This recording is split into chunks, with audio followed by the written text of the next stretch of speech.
specific rays to draw ray diagrams in a simple way. However, it is not easy to evaluate the angle of reflection for any arbitrary ray. Every time, we would have to find the normal, measure the angle of incidence, and then construct a reflected ray with an equal angle on the other side. That would be time-consuming and complex. So, instead of doing this every time, we use a simpler method. By selecting specific rays called representative rays, to find where the sharp image is formed. To make things more convenient, we always take rays that come from the tip of the object. First, consider a ray that travels parallel to the principal axis.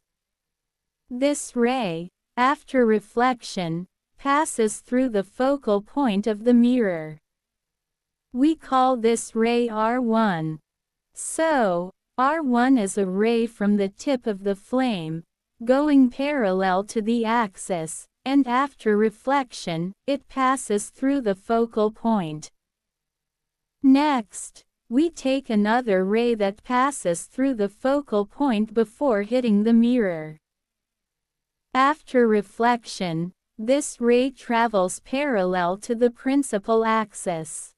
We call this ray R2. So, R2 is a ray from the tip of the flame going through the focal point and hitting the mirror, then reflecting as a ray parallel to the axis. Now, using R1 and R2, we can find the point where they intersect. This point is where the image of the tip of the object is formed. There is one more useful ray.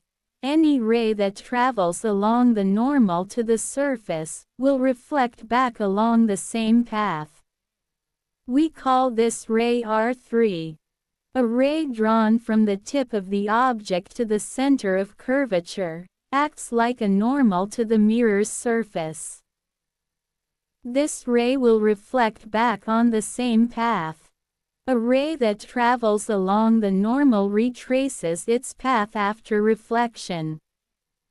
Apart from these three rays, another helpful ray is the one that comes from the tip of the object and strikes the pole of the mirror.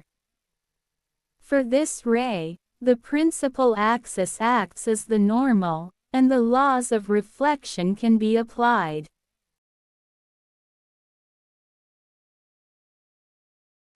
By drawing these rays, we can accurately locate the position of the sharp image formed by a concave mirror.